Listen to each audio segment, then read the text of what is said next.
Areola, Calvo!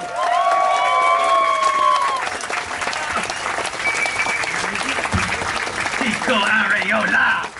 Give this man a hand. Half a day. Buenas noches todos hands. Magandang gabi po si inyong lahat. Good evening, my fellow Dedidonians. I didn't know there was such a word as Dedidonian. But tonight, all of us, from the north, from the south, from the east, from the west, we are Dedidonians. I like that.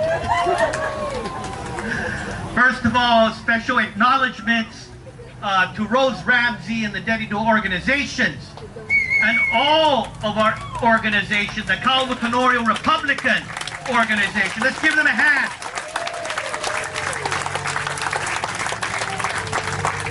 Despite incredible odds in 2010, it was his organization that made us win by the skin of our teeth. 400 votes. Whoosh. So thank you, organization. See, we could have won it just with these votes right here. And with the continued hard work of the members of our cabinet, of course, with my Lieutenant Governor, Ray Tenorio. What kind of a partner is that? What a great partner, huh? Give him a hand. But the members of that organization, together with our Republican minority in the legislature, keeping us together, and you see the results because in 2014, with the Republicans together, we won 58 out of 58, and a record we won by 10,000 votes. Thank you to the organization, thank you to a Republican legislature, and thank you to those Republican mayors. The mayors, by the way, we've had Republican supermajority for mayors for years. Now we just need that in the legislature, and we need that in Congress. My dear people, I want to acknowledge Steve Guerrero. Steve, where are you? I must tell you, when I was at Pepsi, you know Steve Guerrero, he's a real smart guy. He's done a lot of good work in the fiscal team of our administration and the Camacho administration. I gotta confess, Steve, he knows, long before I was in the public sector, I was running Pepsi-Cola, and we had a team called Pepsi Giants. And every call Steve Guerrero made, I either clapped or yelled at him. But Steve did good work as a public servant in Republican administrations. Then he moved along, and he, at the same time, was working with our youth in sporting events. And now, after years I've been trying to get him to run, of course I wanted you to run for the legislature. But, hey, just as good for Daddy, though. But now he's finally stepping his hat in the ring and running for mayor. God bless you. Let's get this guy in office. Where's my man Kiko Benavente? Frank Benavente, where are you? You guys, I've known this guy for a long time. This is the first speech I've ever heard Frank Benavente ever say. His heart was beating and his palm was sweating. But let me tell you, it's not about the speeches. When I first ran back in 1998, my first term, first running for senator, there was a few guys there that were with me. I remember Victor Cruz, Rudy Montanati, Mr. Mayor. I remember the late John De La Rosa Sr., Greg Fejeran, and there was Kiko Benavente that was always working so hard for me. I've seen him, he's always worked behind the scenes.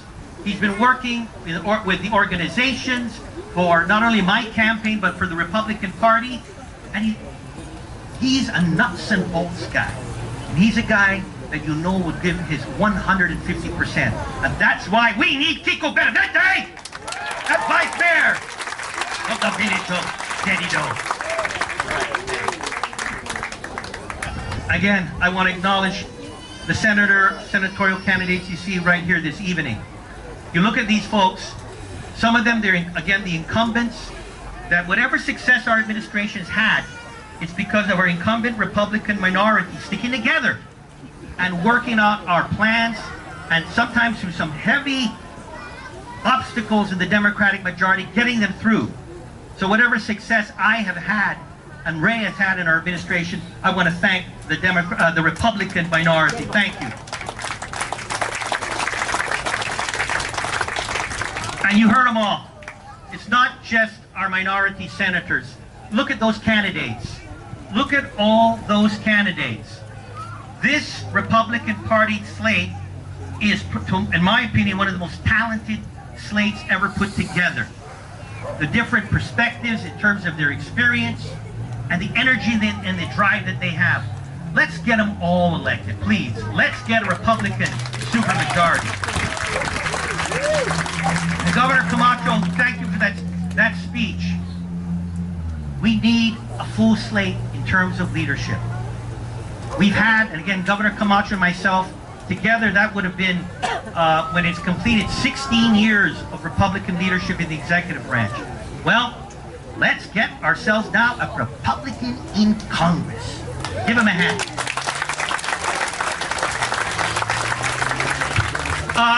You notice our candidates here. We got some that are kind of senior citizen. Joe, of course, when you look at Joe San Agustin, hurrah!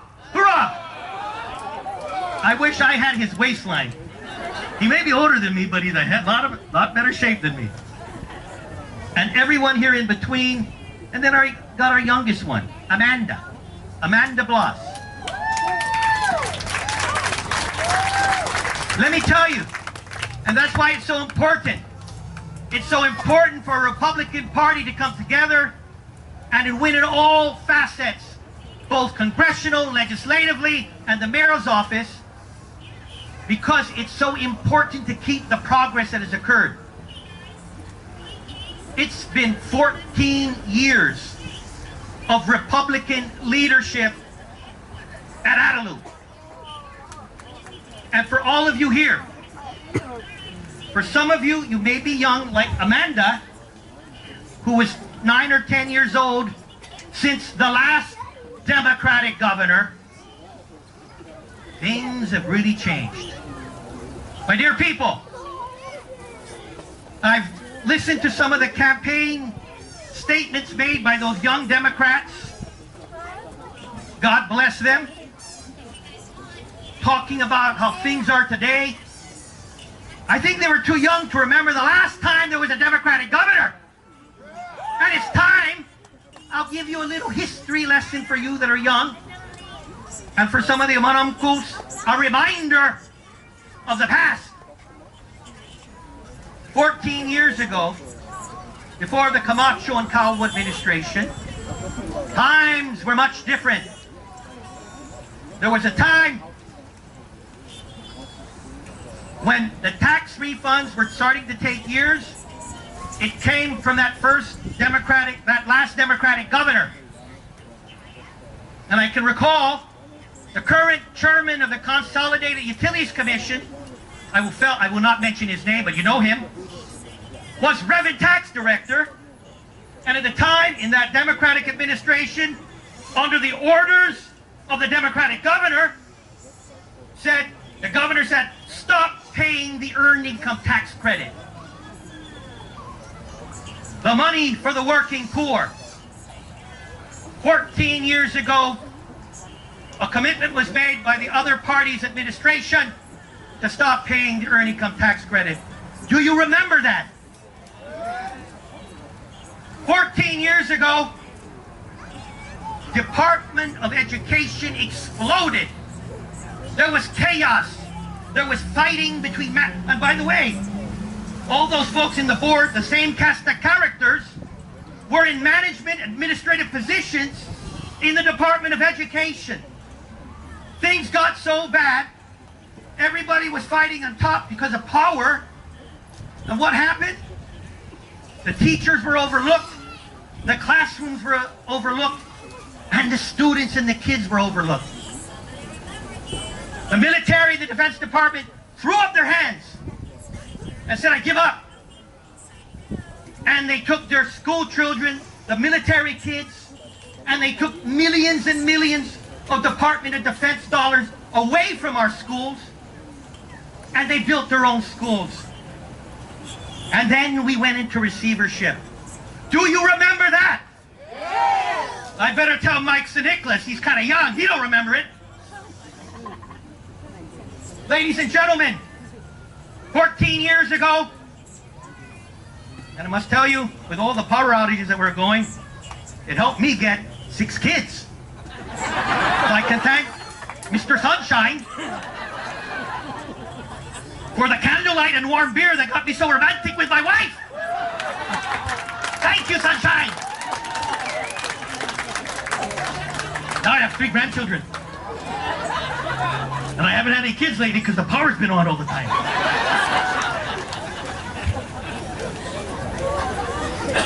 I'm enjoying this with you all. I love this history lesson.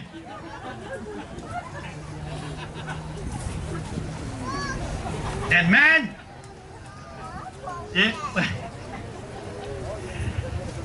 everyone had to turn their stove on when the power was on. And hopefully you had a gas stove. Because, and for the young ones, you ever drink out of the tap water now? Well, childrens, talk to your parents. Because in the last Democratic administration in Guam, before you drink the tap water, you better boil it. You better boil it. 14 years. 14 long years. And we have now come to where we are today.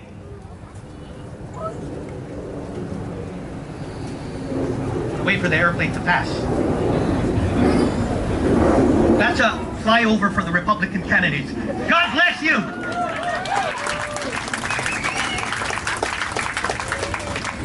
You look at today.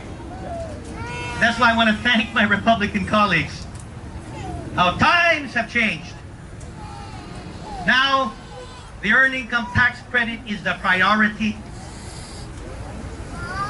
Tax refunds, we got them from 4 or 5 years to 4 or 5 months, but the plan is to get it to 4 or 5 days. Schools, Governor Camacho is here. New schools were built in Governor Camacho's time, and there's a continuation of the renovation and completion of schools in our administration. Ladies and gentlemen, the optimism of the future is there in our children. And it's interesting. Now, and I see you, Mr. Trashman, I think it's a great idea. If you can recall, and how can I forget that? Did I ever mention that there was a volcano in Guam? It was in Ordot? Oh, I forgot about that. There was a volcano in Ordot. We had a fire there, the perpetual fire. And every time it went dead, I think someone from Sunshine's office would go there and light a match. Ladies and gentlemen, we can't go back. We can't go back. Things are looking so good for our people. And I like it when someone complains to me, Governor, we need to get our tax refund. It's been a couple of months. When a few years ago, say, Governor, it's only been 5 years. I know I'll get my tax refund soon. We've had miles and miles of road paved, and we still want to we need to get the roads paved. But when I put $2 million into the budget every year for pothole repair, BJ Cruz took it out. It wasn't a priority.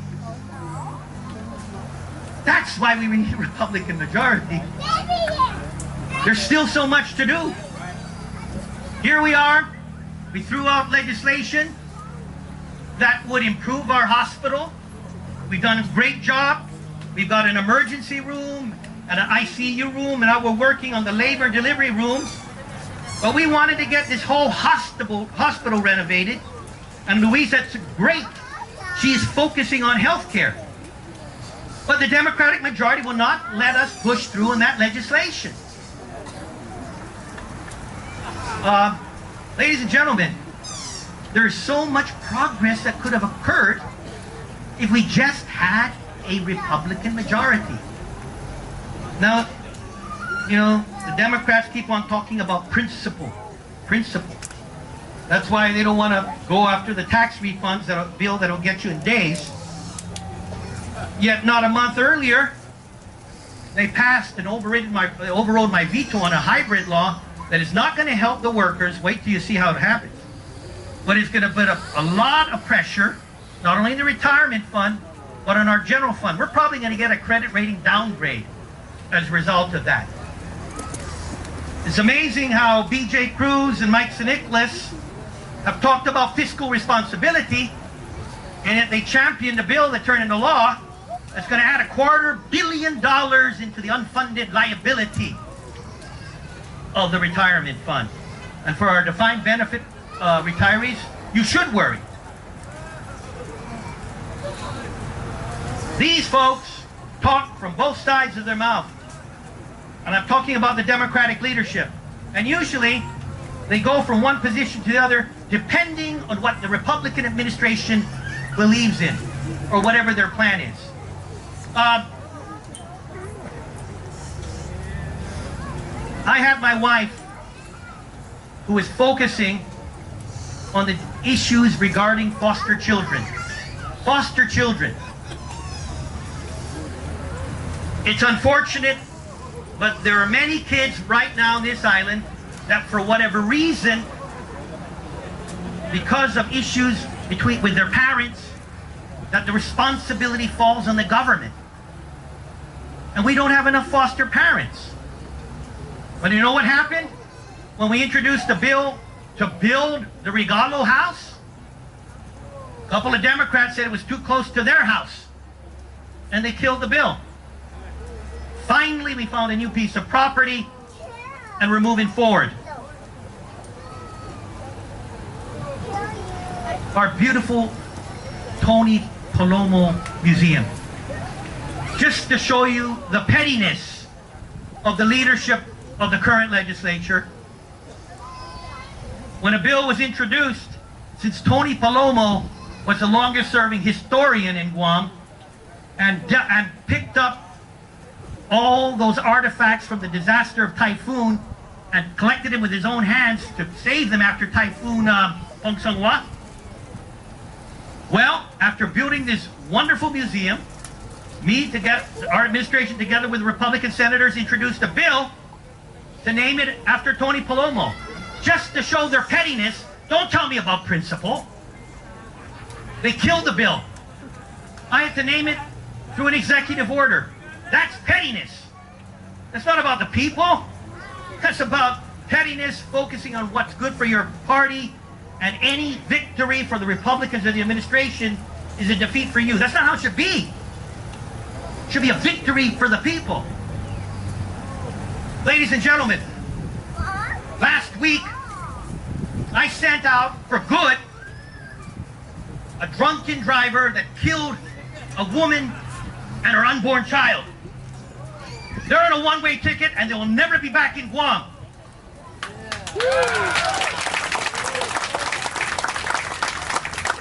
Senator Mike Nicholas fought it. He's more concerned about the health care or the health and safety of the people where these people came from. So next week, I am removing, and finally the federal government is following along with me. Next week, I am removing a man permanently from Guam who's a rapist who impregnated his daughter. There are 13 men that I've used whatever power I have, making sure that they never come back to this island. People guilty of the most heinous acts of pedophilia, rape, murder, robbery. They can get a second chance in life. I always believe in second chances. But it won't be at the risk of the people of Guam. That is my guarantee. So why would Mike Nicholas fight that? Principle? My dear people, that is why it is so important. It is so important that we must stand together. And what one of our candidates says, forget the 40. Every one of you got to go for 100. Get 100 voters out there. We've got 8 days. And with that, convince them that the future of not only the Republican Party, but the future of our island depends on it. There's a saying that says, what was it? United we stand, divided we fall. I'm going to spin it around a little bit. Divided we stand. Divided we stand as a Republican Party or as a people of Guam. Then united we all fall. That is what is at stake. I am so proud to be a Republican.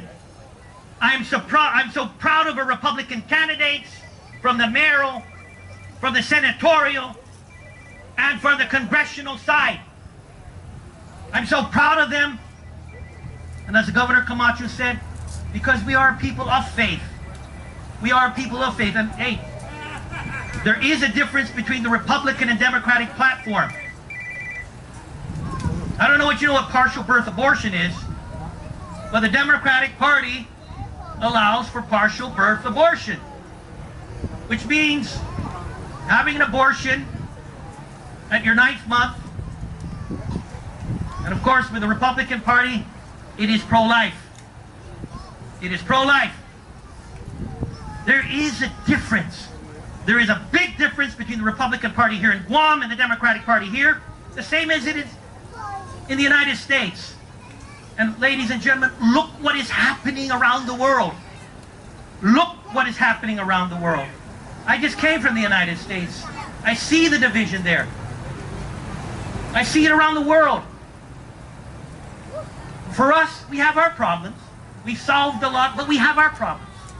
But relative to what we see out there, we have been blessed. We are still an island. And I look at here. I look at Chamorro. I look at Filipino. I look at Chukis. I look at Statesider. I look at Palawan. I look at Vietnamese, Korean, Japanese. All these other places in the world, the countries can't get along. I went to a beach a few years ago, and I saw a Russian and a Japanese and a Korean and a Chinese and a Taiwan, and they're all having a good time. That's the blessing of our island. But I do believe it's incumbent on us, the Republican Party of Guam, from the grassroots leaders in the villages, with our policy makers in the legislature, and with our congressional leaders. It must be the Republicans that take leadership, who remember 14 or 15 years ago. All you have to look at is the Department of Education right now.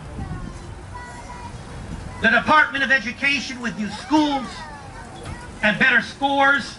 Everything was moving up. Everything.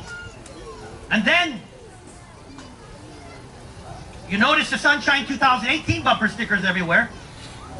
Well, take a look. I'm going to name names. Rosie Tanatango, Ken Chargaloff, Gary Gumatau. I thought we had retired them a long time ago. But the corruption never died. It's been laying in a corner, waiting and biding its time. My dear people, we must stamp out that corruption. We see what's happening at DOE. We cannot allow that to spread to the legislature. We cannot allow it to spread to our villages or to a future administration. I've got 2 years left. I'm out here campaigning for them, not for me. I'm not running anymore. In 3 years, I'll be with my beautiful wife, spending time with our grandchildren on a Sunday night at going to the movies. But I'll still be here as a brother Chamorro, a brother Guamanian, wanting to see the best for my wife, for my children and my grandchildren. And that's why I'm asking all of you, please, I've got only 2 years left in office. I'm not going to slow down. I'm going to work even harder. For the next 8 days, to all of you, you've got my commitment, my 150% commitment, and all of you, my directors and deputy directors and everyone in my administration, we've got to fight. Well, that's too rough. I don't want to say fight. We've got to be aggressive. We got to kill it with kindness. We got to hug the people. We got to squeeze the people. We got to convince them to vote Republican.